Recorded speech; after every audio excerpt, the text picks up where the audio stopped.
আমরা যখন আমেরিকান বা ইউরোপিয়ানদের নিয়ে কথা বলি তখন আমাদের মাথায় এইরকম একটা ইমেজ আসে। আবার আমরা যখন আফ্রিকান বা সাউথ ইন্ডিয়ানদের কথা ভাবি তখন আমাদের মাথায় এইরকম একটা ইমেজ আসে। দুইটার মধ্যে পার্থক্য কি? পার্থক্য হলো গায়ের রং। আমেরিকান বা ইউরোপিয়ানদের গায়ের রং একেবারে দুধের মতো সাদা, আবার আফ্রিকান বা সাউথ ইন্ডিয়ানদের গায়ের রং কয়লার মতো কালো। কিন্তু এমনটা হওয়ার কারণ কি? তাদের ডিএনএতে কি কিছু আছে? যদি তা না হয় তাহলে আমেরিকান আর আফ্রিকানদের ডিএনএ আলাদা কেন? রহস্যের আজকের এপিসোডের টপিক হল why people around the world have different colour.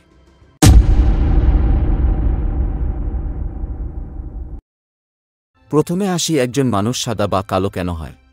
একজন মানুষের গায়ের রং কি হবে তা ঠিক করে মেলানিন। মেলানিন হল মানুষের শরীরে থাকা একটি রঞ্জক পদার্থ। মেলানিন আমাদের চুল, চোখ এবং গায়ের রং নির্ধারণ করে। একজন মানুষ কালো হবে না সাদা হবে তা মূলত তার শরীরে মেলানিনের মাত্রার উপর নির্ভর করে। শরীরে মেলানিনের মাত্রা যত বেশি হবে মানুষ তত কালো হবে, আর মেলানিনের মাত্রা যত কম হবে মানুষ তত সাদা হবে। এই হলো আমাদের বিশ্বের মানচিত্র। ভালো করে লক্ষ্য করুন, এটা হলো আমেরিকা আর ইউরোপ, আর এটা হলো আফ্রিকা। এইবার ভারতের দিকে লক্ষ্য করুন, এটা হলো সাউথ ইন্ডিয়া আর এটা নর্থ ইন্ডিয়া। কিছু কি লক্ষ্য করেছেন? মানচিত্রের নিচের দিকে যে সকল দেশগুলো রয়েছে সেসব দেশের মানুষ কালো, আর যে সকল দেশ উপরের দিকে রয়েছে সে সকল দেশের মানুষ ফর্সা। আরও ভালো করে বোঝার জন্য আমরা মাঝখানে একটা দাগ টেনে দেই। এই দাগ থেকে যত উপরের দিকে যাব সেসব দেশের মানুষ তত ফর্সা, আবার দাগটি থেকে যত নিচে যাব মানুষ তত কালো হতে থাকবে। এই রেখাটির নাম হল বিষুবীয় রেখা। বিষুবীয় রেখা ও তার পার্শ্ববর্তী অঞ্চলগুলিতে সূর্য লম্বভাবে কিরণ দেয়, ফলে এই দেশগুলিতে সূর্যালোক বেশি সময় ধরে বেশি পরিমাণে পড়ে, ফলে এখানে বসবাসকারী মানুষরাও সূর্যালোকের সংস্পর্শে থাকে বেশি। সূর্যের অতি বেগুনি রশ্মি যদি মানুষের ত্বকে বেশি পড়ে তাহলে মানুষের স্কিন ক্যান্সার হয়ে যাবে।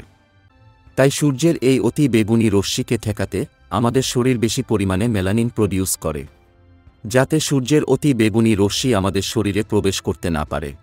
আর মেলানিন যেহেতু বেশি তাই আমাদের ত্বক কালো বর্ণ ধারণ করে। অপরদিকে যারা বিষুবীয় রেখা থেকে দূরে বসবাস করে তারা সূর্যলোকের সংস্পর্শে এত বেশি আসে না, তাই তাদের দেহে মেলানিনও কম, আর তারা সাদা বর্ণের হয়। তাই দেখবেন ওই সকল অঞ্চলে বরফও পড়ে। ভারতের কথা যদি চিন্তা করি তাহলে দক্ষিণ ভারত বিষুবীয় রেখার খুব কাছাকাছি, যার কারণে তারা কালো বর্ণের।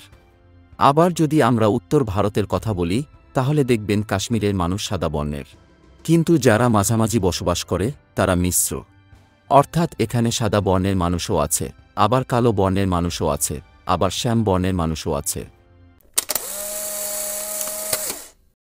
আশা করি আপনারা আজকের ভিডিওটি এনজয় করেছেন।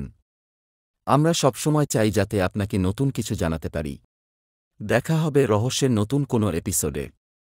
সেই পর্যন্ত বাই বাই।